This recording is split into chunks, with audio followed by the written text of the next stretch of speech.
I was working with the national dressage rider from Norway, and she had one of her horses that needed to go to the Norwegian championship. It refused to be loaded onto the trailer. When it arrived, it was highly dehydrated and couldn't perform, and she was losing all the time.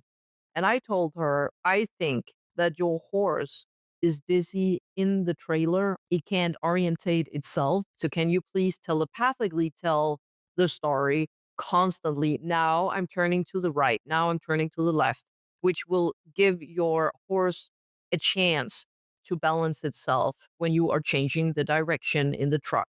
And she just laughed at me and said, Are you kidding me? It's 16 hours. And I completely understood. It sounded ridiculous.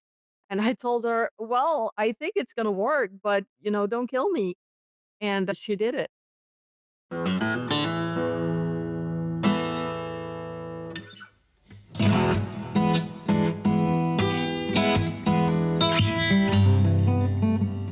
And we are live with another episode of Being Human. I'm delighted to say I'm here with Ditte Young. She is a family therapist, a coach, and somebody with extraordinary powers. And I first discovered you, Ditte, from the Telepathy tapes. And if people haven't gone and listened to the Telepathy tapes, do. They will blow your mind. Extraordinary experience. And your ability to communicate with animals. So I'm going to get it right out there.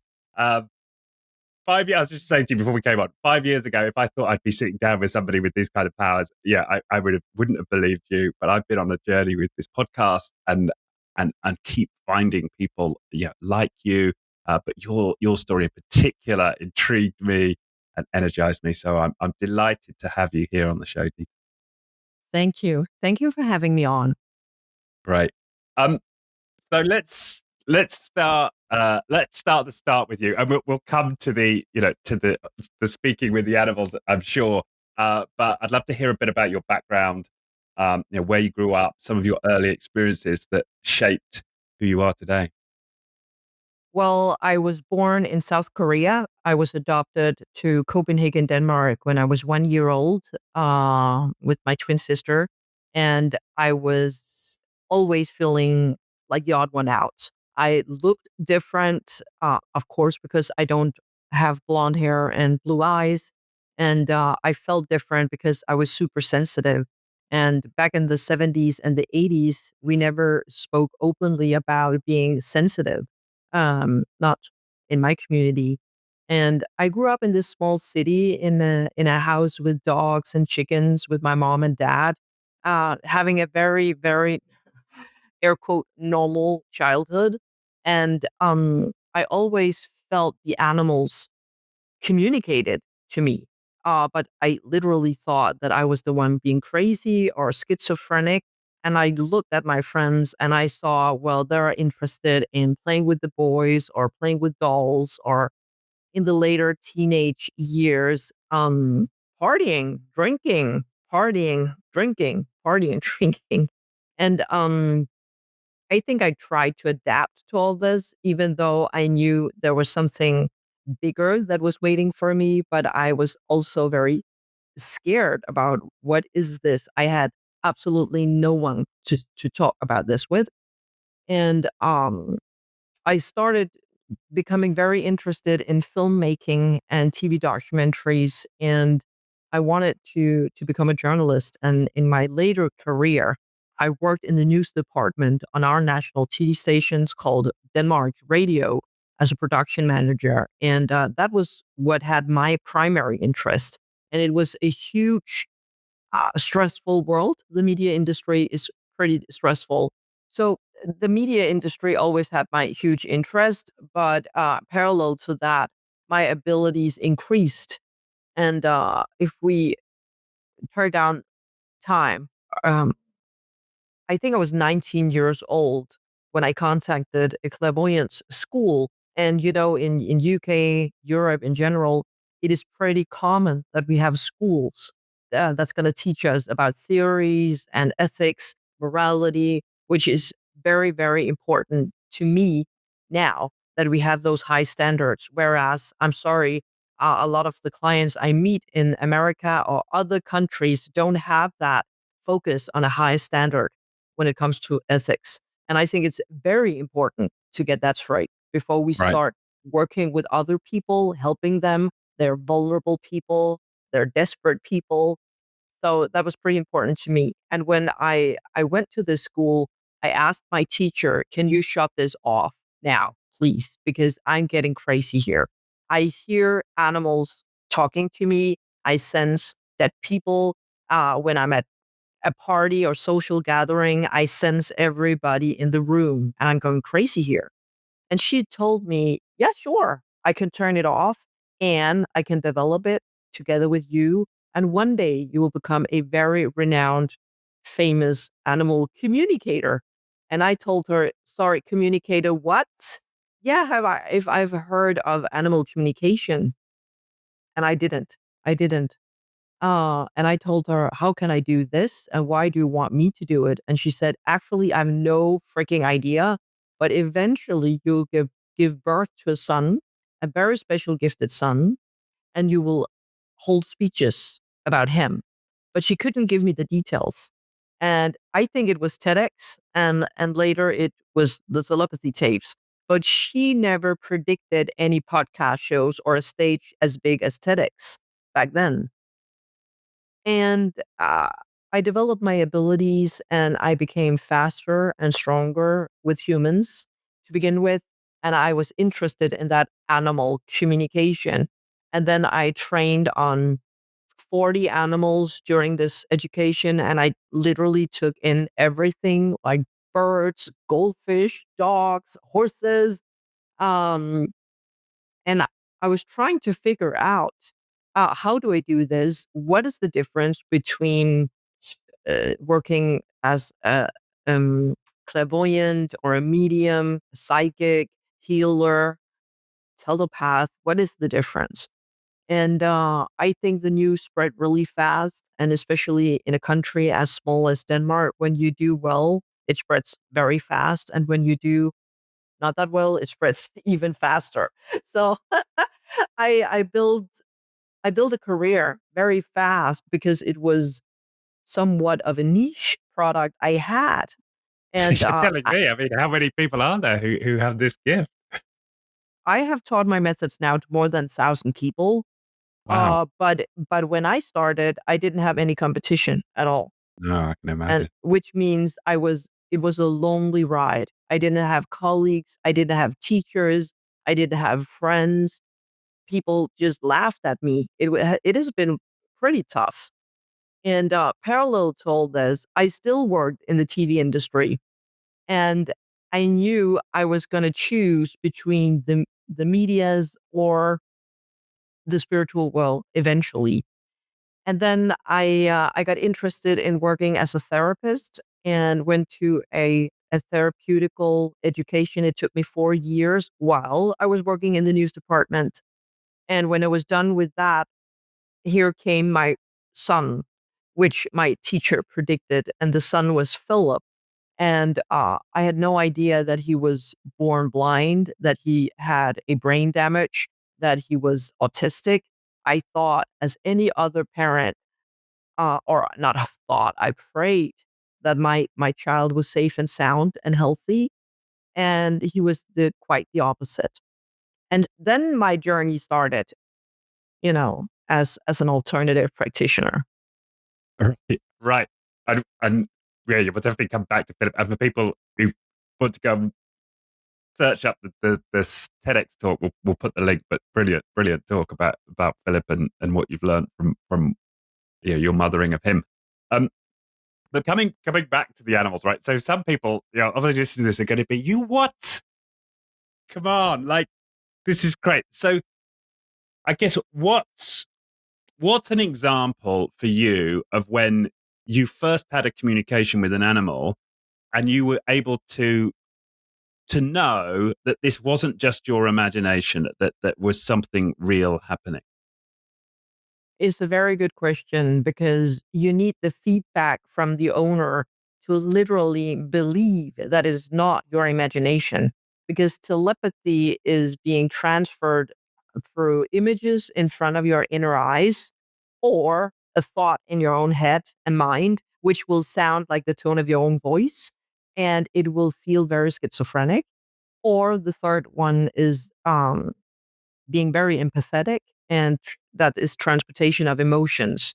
And I am lucky to get all three things downloaded very, very fast or transferred very fast. But as a teacher, I can tell that for the sake of my students, some of them only get the emotions and never the images, and other people only get the thoughts and never the images. And it is trainable, you can develop all three things, but it requires time and effort and strength and exercise. And I remembered the first time I was at a stable and I wasn't a horse girl at all. I was pretty frightened for these huge animals. I thought it was pretty smelly in there. And I asked the owner, just can your horse just stay in the box because I'm afraid of it? And she started to laugh because why are you here if you can communicate with an animal? And I told her, I have honestly absolutely no freaking idea how I do it or what I'm going to do, but just let me do it. And I heard a tone of a voice inside of my own head that sounded like mine, but it was very royal, very old fashioned, like an old lady speaking in my head. And I felt 2 meters higher than I was, and I felt very sensitive, and I thought, "Is this my imagination or what is this?"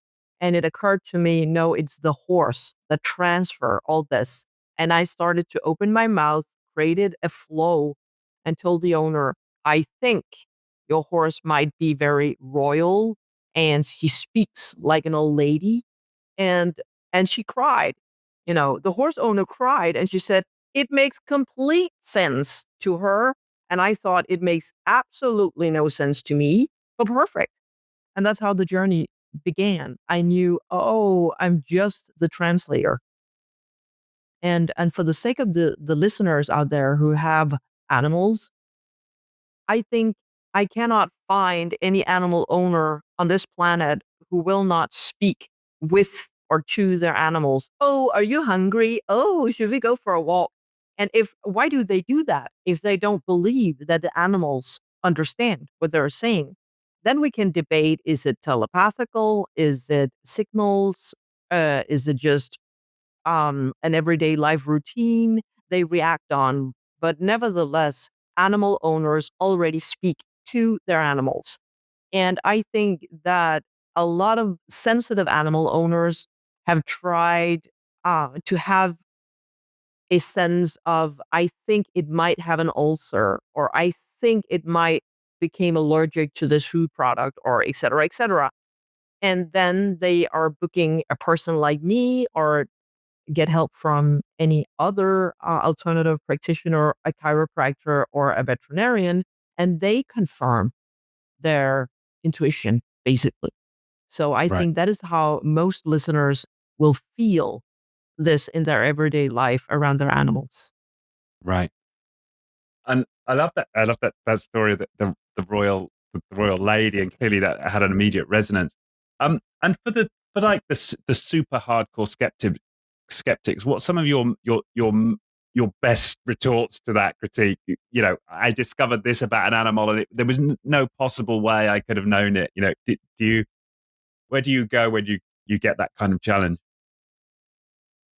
To begin with, it was important for me to prove them Yeah. wrong, to prove them telepathy is a thing, and I spent all my energy and many, many years to make the evidence I could. And the evidence would be um, telling the veterinarians where I thought the diagnoses were or the health issues. And then they could point out, oh, that was true, which means I had several collaborations with veterinarians, or because I have been talented enough or lucky enough to work with the elite in the equine industry.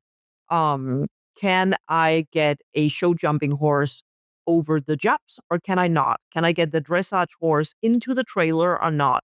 And all these national team trainers have witnessed this, and now they believe me.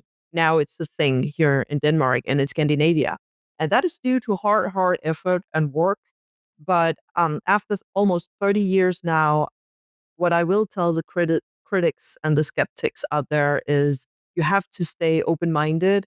And if you are that skeptical, you need to put energy into figuring out the evidence for this work instead of just being a critic. You can't Right. just sit down on your chair and tell the story or the narrative of I don't believe in it. Well, how can you say that if you've never tried it? You need to at least try it, and then Right. we can talk about it. Yeah. Yeah.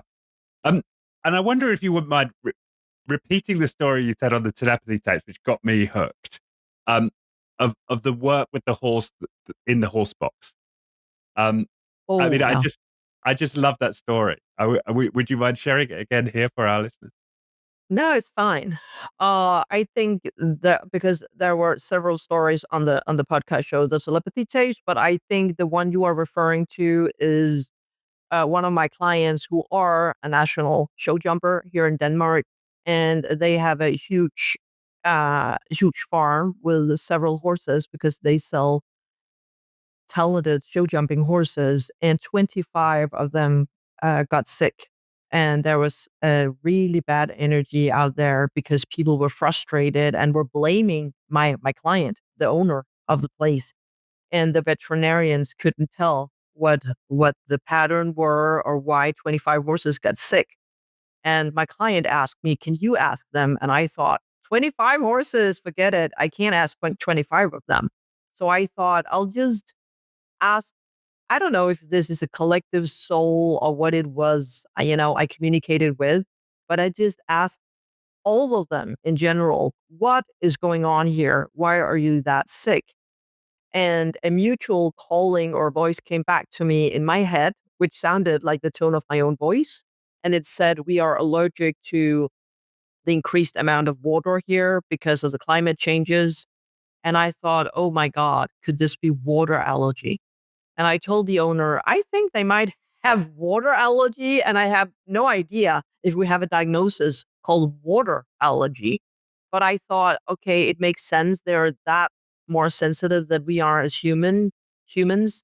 And the air is a lot more humid. The humidity are higher now because of the climate changes. I feel it as well now this year, but this is the first year that it occurred to me that I feel it.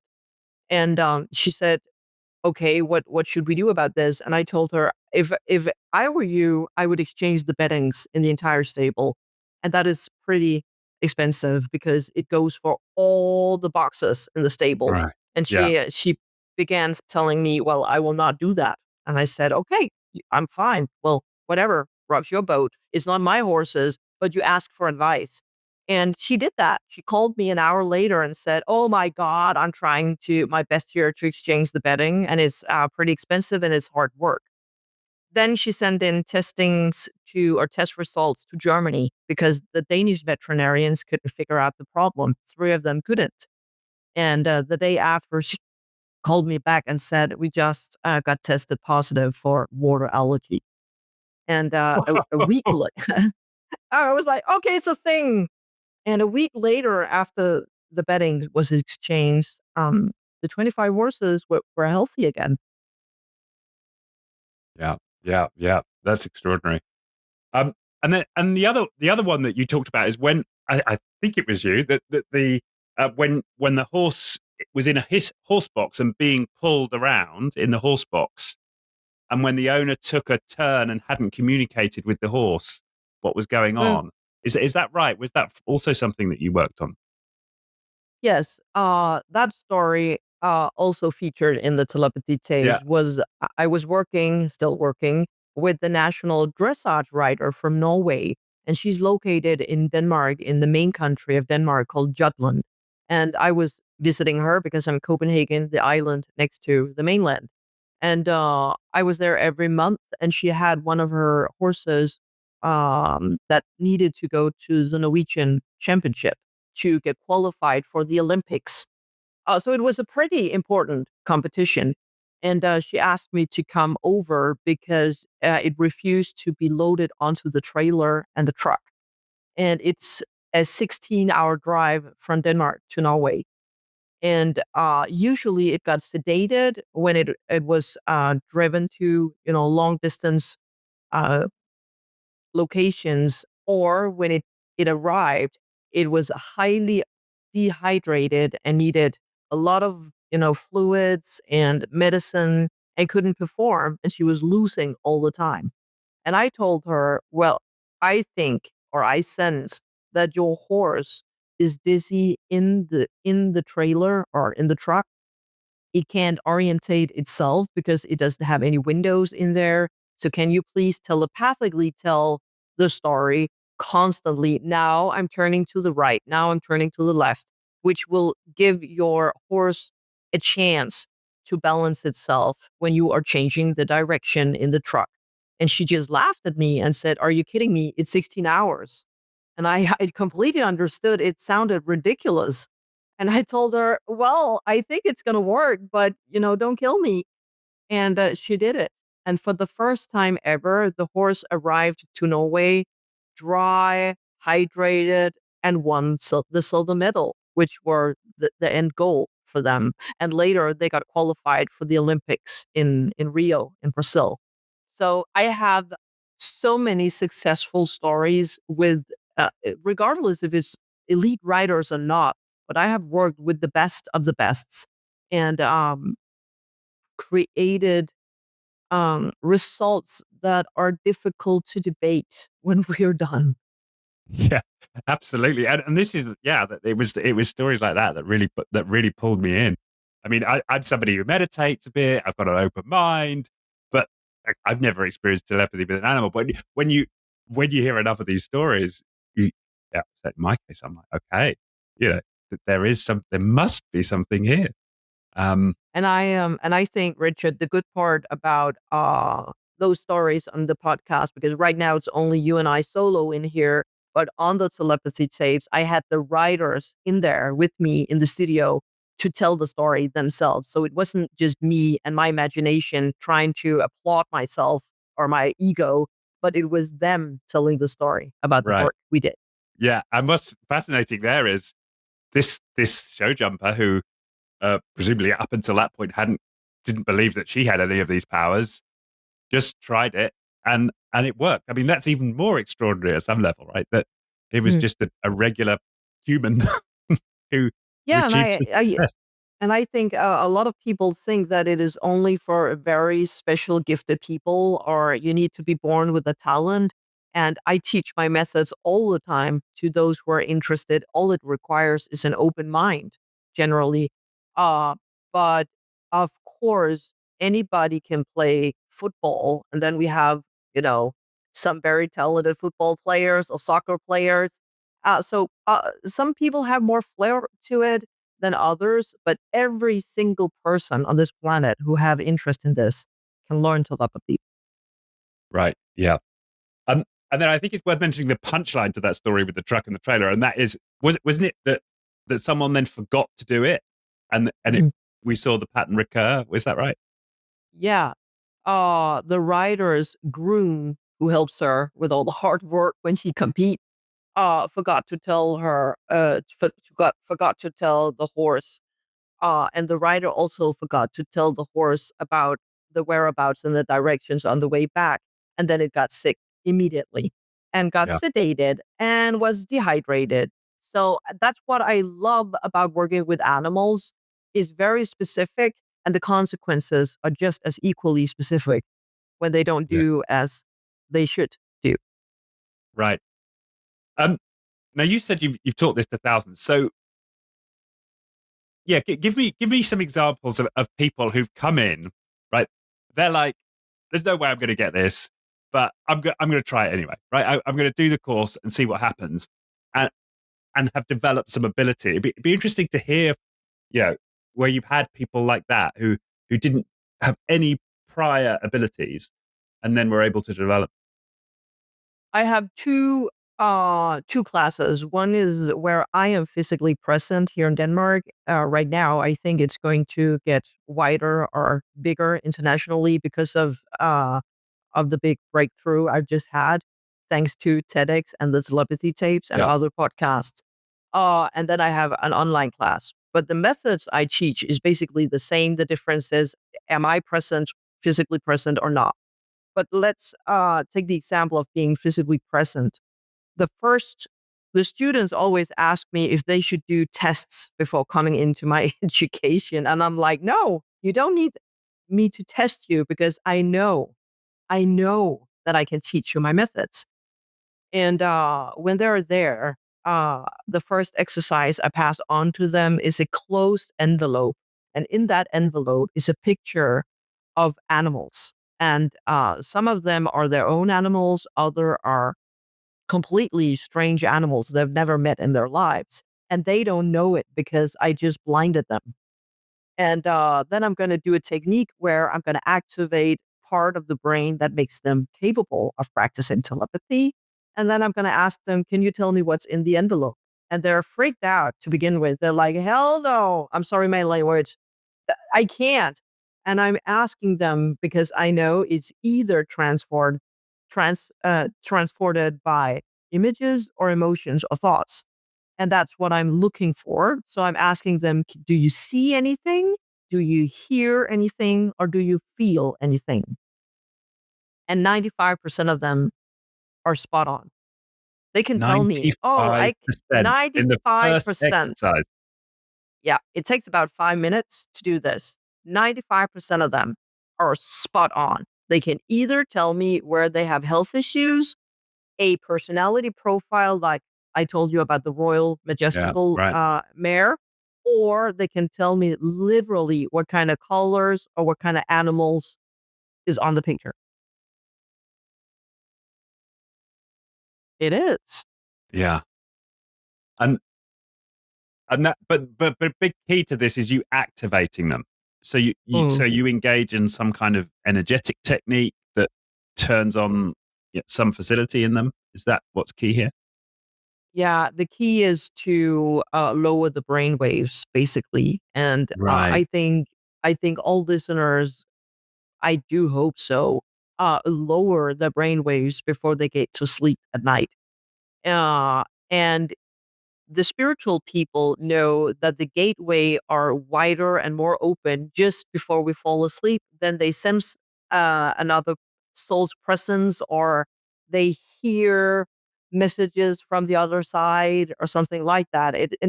It's very clear to them before they go to sleep. And that's why they're in that theta state, I think it's called, and that's what basically what I do. So I put them into a meditative state and I keep talking with them while they are under meditation. And they have to practice this almost feeling sedated, which they're not. They're very, very awake. But you can tell on them, and most alternative practitioners, when they work energetically and they lower their frequencies, their eyes flickers or they look like they're falling asleep or Mm, stuff like that. And I think basically we're doing the same thing, but we have different tools, we have different um, pathways into this huge consciousness where we work right. telepathically. Yeah. Well, how have you made it make sense in your own mind then, in terms of your understanding consciousness or what exactly is happening here? Where are you at in your understanding? Of telepathy or Or well, consciousness of or definitely, but both? also just in broadly of the nature of consciousness and what is actually going on in these scenarios. Oh, that's a huge question. I think uh I think that we have a mission down here on planet Earth, and I think it's way beyond earning a hell of a lot of money for what? For chasing freedom, right? For our retirement. And what are we supposed to do with our retirement? Freedom, to relax. And it is all already something that is accessible to us in our life if we think thoroughly about it. And I do believe that I only have one chance in this lifetime as Ditte Young, as the animal communicator, the mother of Philip, and the therapist and the author. And I think you only have one chance of being Richard. But Right. when my physical body is done here, I do believe in reincarnation. I do believe that my soul will go into another frequency which we called heaven down here. We have terms like heaven, hell, the gray area. In the telepathy tapes, the podcast shows, they have a place called the Hill. Yeah, It's cyberspaces. It's like focus groups everywhere in the huge consciousness, in the huge big universe. I can't even comprehend how big it is. And I do believe that over there, when I have access to those souls, because I do practice clairvoyance, spiritism, telepathy on the other side as well. And every single client of mine, regardless if they're two or four-legged, are telling me the same story. They have created a heaven based on their thoughts, and their thoughts are conscious. Uh, it's a part of consciousness. And heaven is individual because it seems like what felt heavenly to them, which means for me it would be a sundowner and a long drink or sitting on a bench and watching a red sun go down. For other people it is a forever garden or a forever field, or they are sailing because they love sailing, because that is what their thoughts are creating over there. And we are just tiny bits, uh, and part of a massive mechanism we don't even understand. And what is the bigger purpose with this mechanism? I do believe it is love. And that sounds very feminine, very spiritual, very hocus pocus, blah, blah. But I do believe that every single lesson we get in life and on the other side is basically to create a more loving creature out of us individuals. And even though it comes in a very hard form, just as um, why do we why do we experience coma patients who wake up on the other side? They need to save other people's lives. Why do we meet an alcoholic that's on the other side of sobriety, needs to help other alcoholics with their disease diagnosis or difficulties with alcoholism? And I do believe that this is all part of a learning process where we are loving creatures. Does this make sense? yeah, and each lesson takes us closer to love. Yeah, it does. Even though it sounds, ooh, like the violins are playing right now, but it does. Because I think we are born to be loving creatures. If we were looking at a society where, and I know this is utopia, but if we did look into a society, moneyless society, we would create better communities. But we are that dependent on the government here in Europe now, and probably in the UK as well, because we have built up governments and societies where we pay taxes, we are counting on somebody else to come help us. But in other countries in this world, they don't pay a lot of tax. They don't have hospitals. They don't have free schools, et cetera, et cetera. They are very dependent on the community and each other.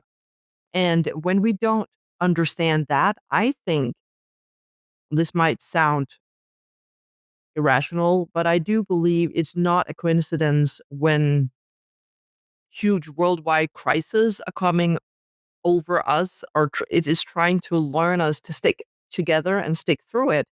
And every single time I'm observing a catastrophic thing worldwide that is affecting the entire world and we are not learning from it, I just have to, throw a fist at something and, yell inside like, oh, we are that stupid as human beings.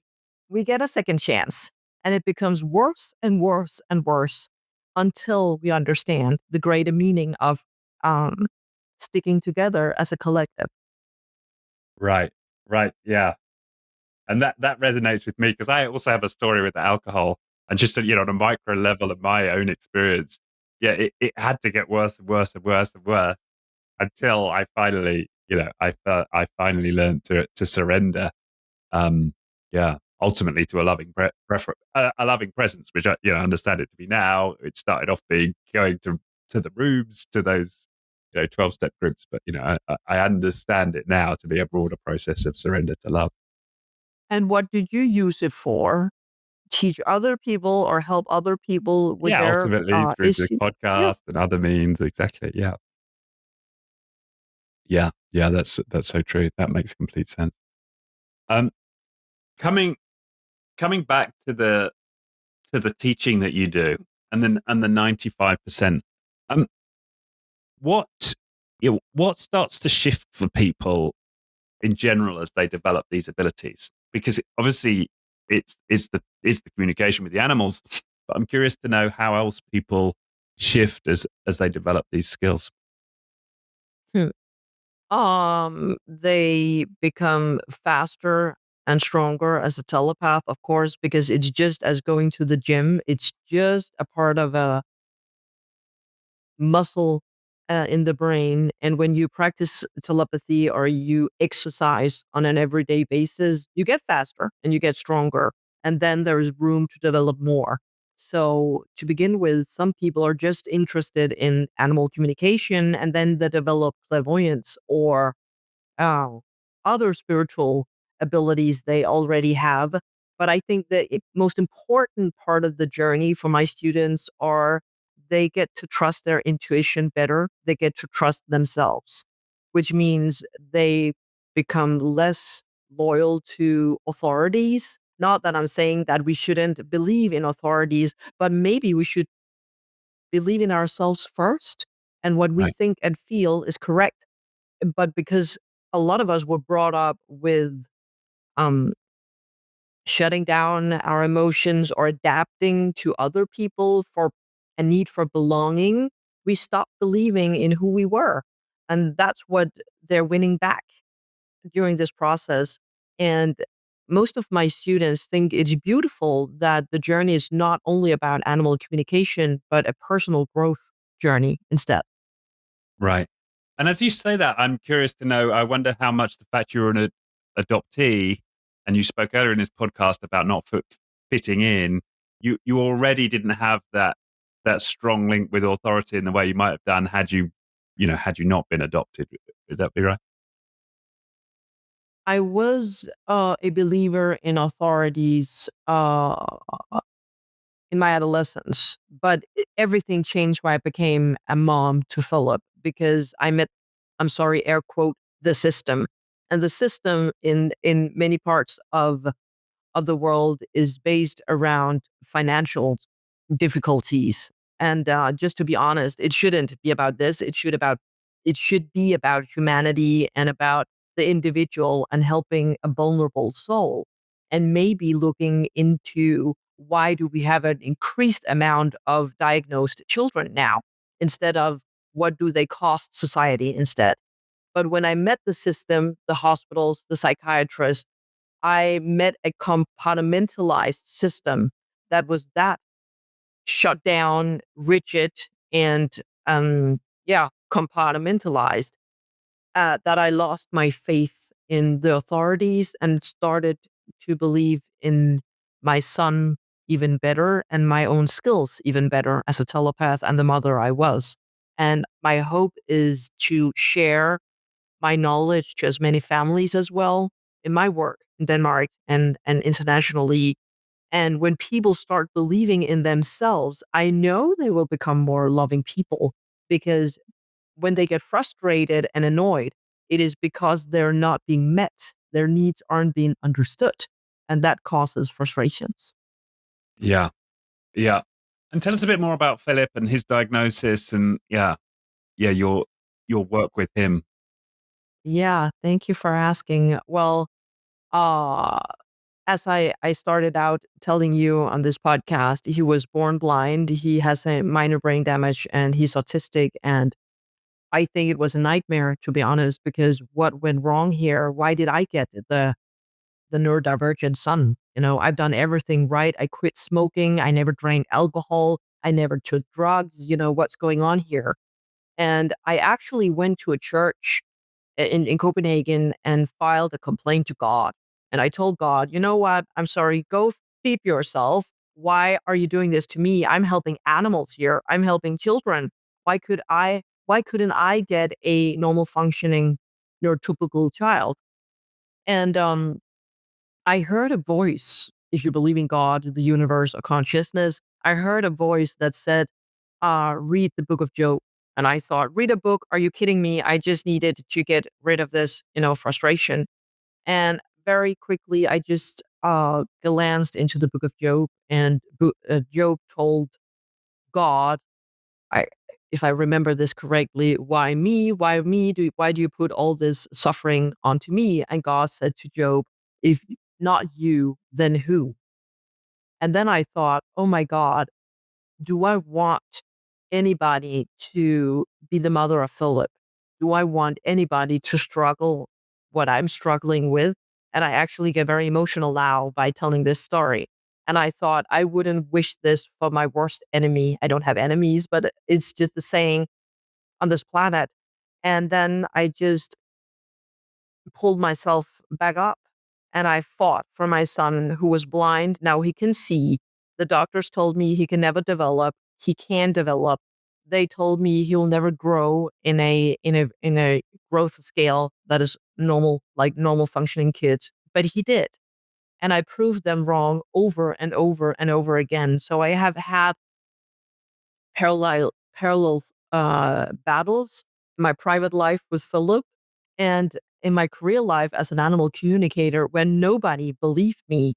And I think I have succeeded as far as possible right now because I'm part of a huge paradigm shift right now. And I do believe every single person on this planet are more connected to themselves and are more interested in what is good for me instead of what is good for my employee, the employers I'm Yeah. working for, or the companies that are earning the big bucks. But how can I provide help to myself and my loved ones instead?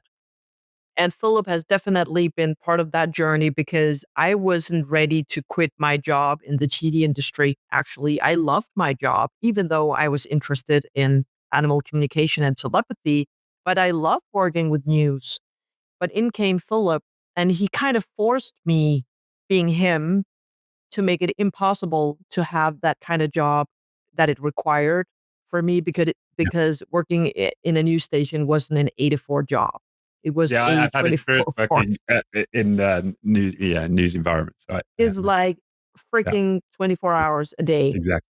Um, so he kind of forced me on this path, which I believe is my life journey and my life mission, helping people with no voice at all. And I feel like the humble interpreter for both animals and children, neurotypical children. And they are very, very different, but their needs are basically very similar. And that's why I always love um, that that one group is building a bridge to the other group. I cannot speak openly about animal communication without speaking openly about Philip and other neurodivergent children, and vice versa. I can't speak openly about my child without bringing in the animal communication stuff.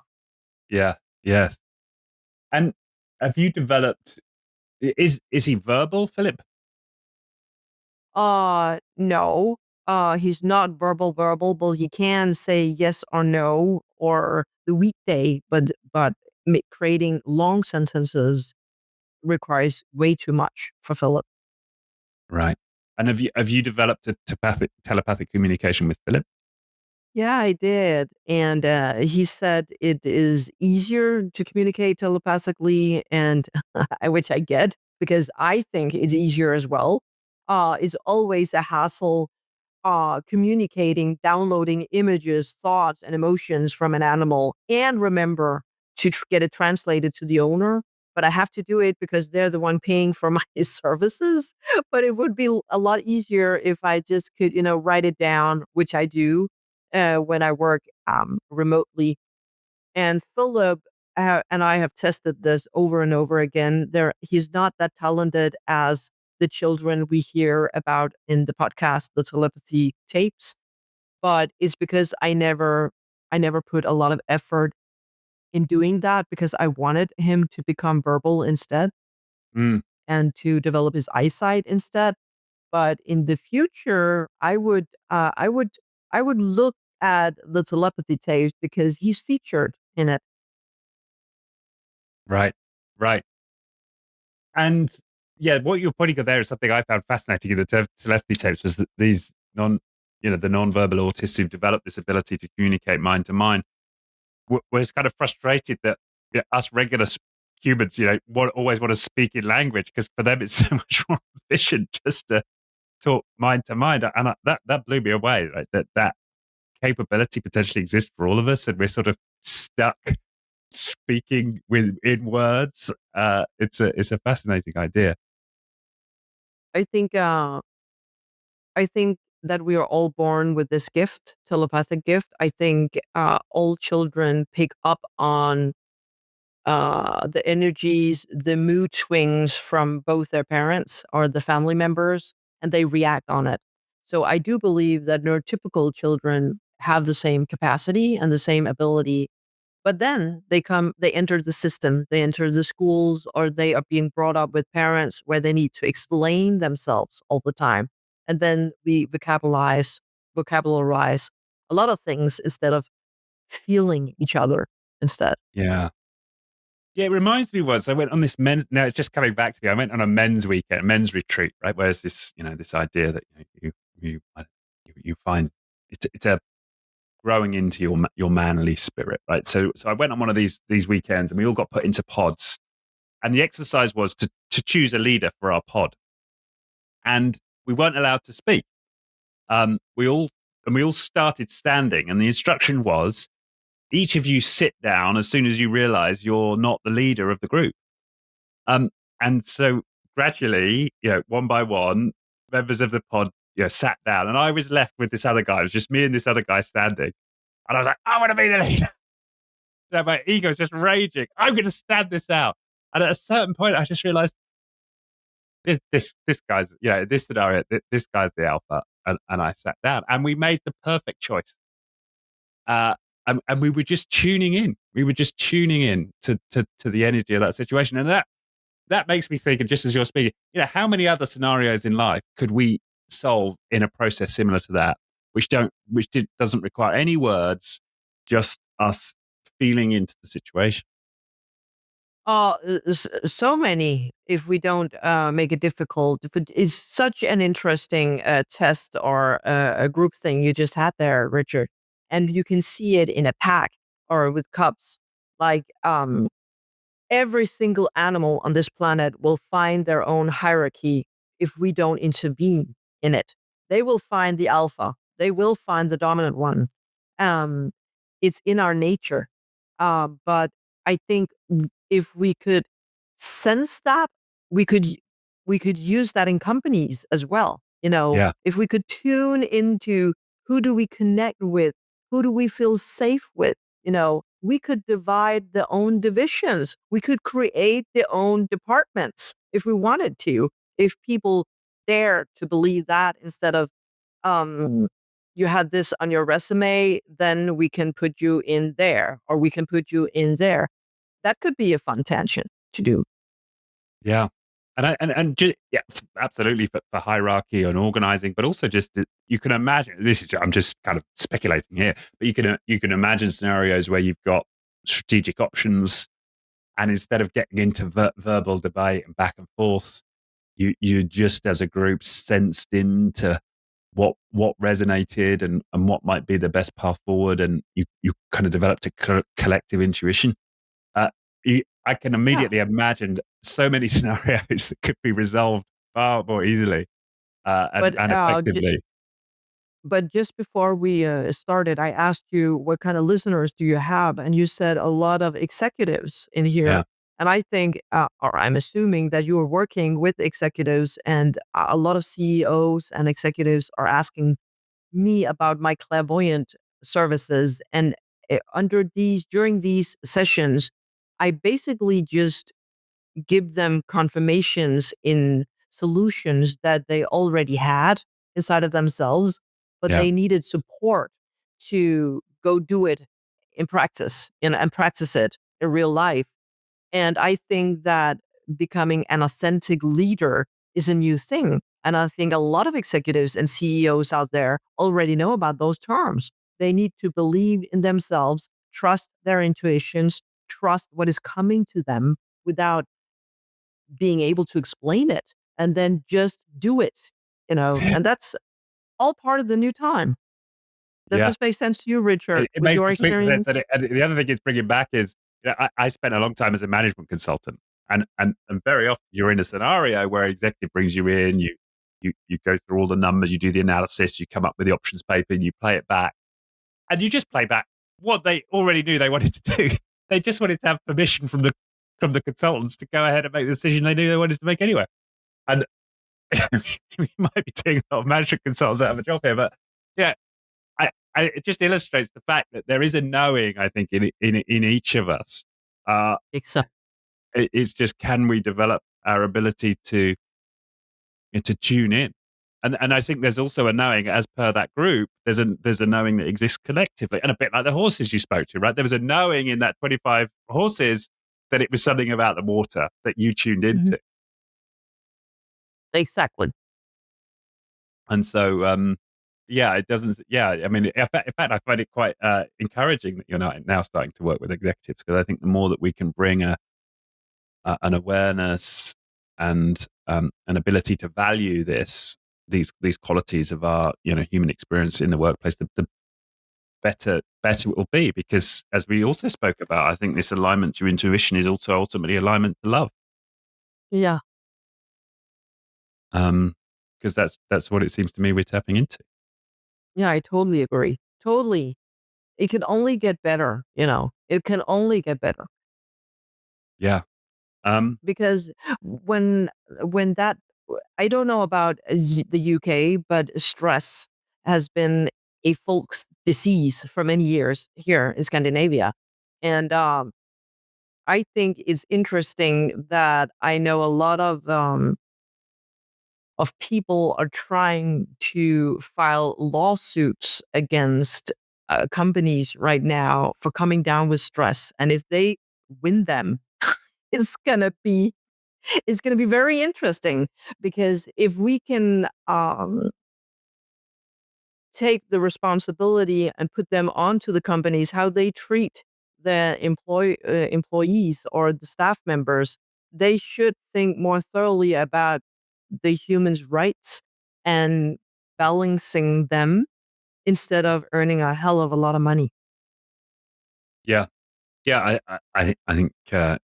I think you're right, and I think it will be carrot and stick. I think that it seems inevitable that over time, we will find ways to deal, with the excesses of sort of um, high pressure corporate cultures, but also people are just migrating across. I think to cultures that are more humane. We've had a guy on here, a brilliant guy called Bob Chapman, who wrote the book Everybody Matters and emphasizes this whole human leadership paradigm and caring leadership. And yeah, his business outperformed the Warren Buffett portfolio by some multiple, in terms of business results, by applying that kind of approach. So I think we will just see it play out um,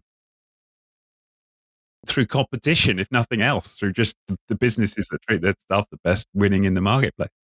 Um, as well as anything else. I think the other aspect I saw is that here in London, we're getting a lot of frustration from partners from law firms. I saw that they were used to paying junior lawyers, £100,000 a year straight out of university, and then demanding they work like 80-hour weeks. And a lot of the junior lawyers were saying, "No, I'm not working overtime. I know I'm paid great, but I'm not going to work their overtime." And I think that would have been unthinkable even 5 years ago. So I think there That's is a true. shift happening. Yeah, I it's a don't know new if you see that. generation. Yeah, new generation. As you said earlier, they have this value on self-care that perhaps wasn't there. Um, perhaps previously it was like you accepted there was a pact. I'm going to burn myself out for 10, 20 years, but I'll have a nice house and a nice retirement at the end of it. Exactly. And two cars. Yeah, Yep. yeah. Um, Something I wanted to. I know we don't have too much time here, but you said 95% of people manage to get the hit, right? When you're doing the telepathy on animals. What characterizes the 5%? And for people who don't find a way to develop this ability, what can help? Oh, every single one of them are developing their abilities eventually, but it's the first exercise with the closed envelope. They are not Okay, nailing the 5%. And what stops them are if they are skeptical about believing that they have the abilities. So it's right, just a narrative they have in themselves. I don't believe I can do it. I don't believe I can do it. And then they're going to fail. But in the second they let go and lose, quote, control of the situation, they practice telepathy perfectly fine. And that's my job to support them, because we need right. support when we are throwing ourselves at something very, very new in our lives. And to many people, it is.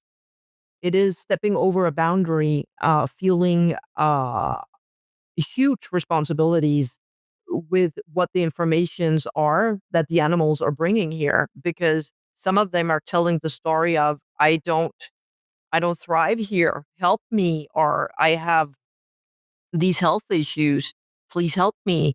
And the animals are super dependent on the owner, which makes it a necessity to teach my students how do we bring those messages on to the pet parents and the animal owners without the judgments, without projections, without any meaning of what they might do about it or we need them to do about this to provide help to their animals.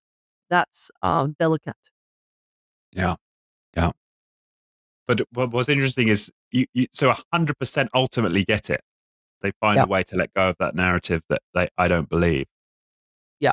I have a guarantee on my education telling people if you don't learn telepathy, I'm going to give you your money back.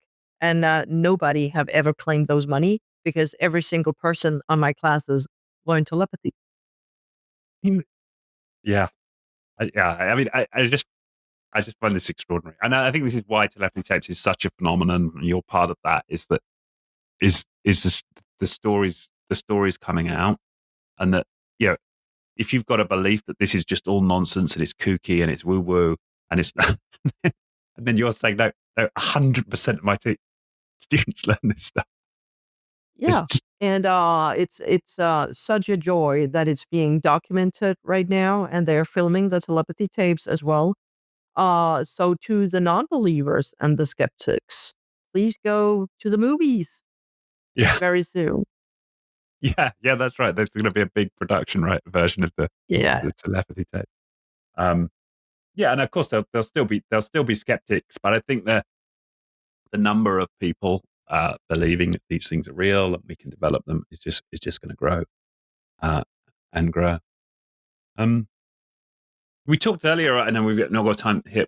We talked earlier about like the ultimate nature of reality and how these are all tests towards love. Is there anything else you've learned about from the animals, perhaps, about the nature of this realm? Oh, the animals teach me lessons every single day. What I am occupied with right now and what has my focus is how they reflect and mirror their owners in an extent I never thought possible. For me, I've seen it's pretty logical that when a pet parent have difficulties comprehending emotions or aren't in tune with anger or sorrows or anxiety, the animals develop stomach problems, stomach aches, allergies, and ulcers, et cetera, et cetera. That is just one part of a projection or a way of looking into synchronicity. But working more internationally right now, I've seen that the standards we have in the Western world when it comes to food products aren't as high in other countries. And it's very interesting to observe um, what the animals are trying to mirror over there, oh, quote, over there, because there are several countries I'm helping animals in right now. And to watch, oh my goodness, mankind have literally um, poisoned, I'm sorry, the world.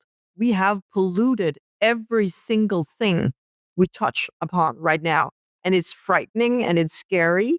And I'm trying to figure out what to do with all this because we have a polluted world. We have hormones and toxins in our food products and whatever we drink. Then what? What should we do about Yeah. this? Because the animals are the first one that shows all these symptoms and get sick first, but we take in a lot of the same things. And I don't have the answer to all of this yet because when people are telling me they should eat more organic, they should eat clean, well, they still drink the water and the water is polluted as well. So we actually do have a huge problem here. And that's pretty interesting how to stay healthy in a non-healthy environment. Yeah. Yeah. Well, I think consciousness there is rising as well. With JFK, and for all you might criticize, aspects of his platform, the fact is he is putting a focus, isn't he? He's putting a focus on what it is we're eating and how healthy is it. Yeah, and I believe that that will only spread, given the power of America as a culture in terms of the rest of the world. Yeah. And it should. It should because they eat every day anything, I'm sorry, like, they don't have standards. They just put in everything in their food products, and that's pretty, disturbing to observe. Yeah, yeah, yeah. Um, and this is a question I've got about. So I think about all of the animals that are bred to be killed. What have you communicated with livestock? Who do they know they're going to die? What do they feel about this?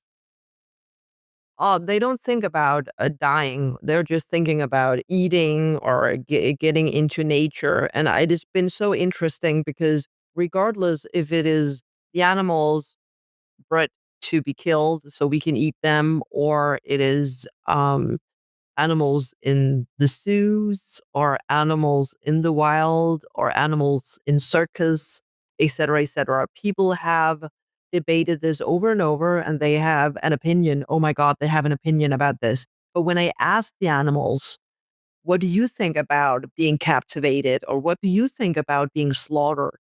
They never think about being slaughtered until the day they're being slaughtered. And then they think about if it's a stressful situation or how humane, quote, humane, um, they do it, Right. the veterinarians. And the same thing goes for the animals in the zoos.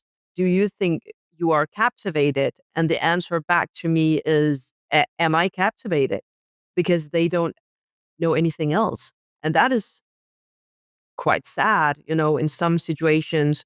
And, it's a huge debate because some people are pro zoos and against zoos and for zoos and et cetera, et cetera. And I don't hold the opinion of should we have them in zoos to teach our children about wildlife or shouldn't we have captivated animals? But what has my interest is what does animals think about being captivated? And it varies a lot when I ask them in Brooklyn.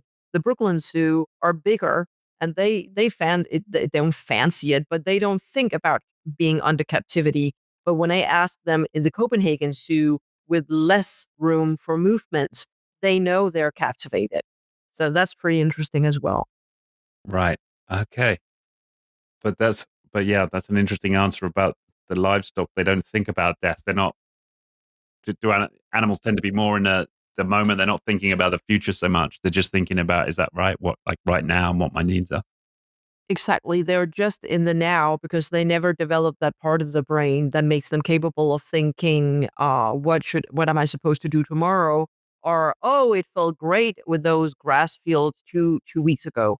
Animals can't think that, but we still need to treat them right and create the best life possible for them in the now and the next day in the now and the following day in the now, which means we need to just for us, for our children, we should never become dull about creating energy every single day. We create patterns eventually, and it is up to us to create loving patterns with everything we touch. Right. Yeah. And be in the now, right? Yeah, because I'm just thinking about, that's one of the quality when I think about the animals I'm most familiar with, dogs. I grew up with dogs, Right now our neighbor's got a dog which our kids take for a walk. And they are, yeah, that's very much the experience, right? There's this animal who's just happy, to be on this walk right now. Yeah. And that's why people think it's therapeutical to have animals. That's why we are that dependent on animals in our lives because they force us in the now, in nature, on the walks, being present. We have loyal friends who are just opening their paws, licking us all over the face when we Yeah. we come home from work. That's what we need. And what are they a symbol of? Love. Yeah. Yeah. Love it. Yeah. There we are. The link again. Be in the present, be in love. Yeah. Yeah. Wow. Wonderful. I know we're coming up on time. This is exactly what I was hoping for from the conversation. Yeah, Oh, I feel just as energized and inspired, from this conversation as I did when I heard you on the telepathy tape. So I hope thank you. this conveys to our audience as well. Um, Me too. so yeah, for people who want to learn more, want to do your courses, yeah, and as you said, you can do this from anywhere in the world, right? You've got online options available. Yeah, where do you send people? I'm on all social medias. You can Yeah, just find me by Googling Ditte Young. My website is ditteyoung.com. I'm on TikTok, YouTube, Instagram, Facebook. So I hope to see you out there. yeah, great. And again, this is coaching, family therapy, the animal telepathy. You've got a whole range of ways in which to work with you, right? Yeah. Yeah, I do. Thank you Good. for having me on, Richard. Thank you. How do I say thank you in Danish? Tack. Tak. Oh, there you go. I Yeah. know a bit of Norwegian. It's similar to Norwegian. Tak. Okay. Well, thank you very much. Once again, this has been an awesome, awesome conversation.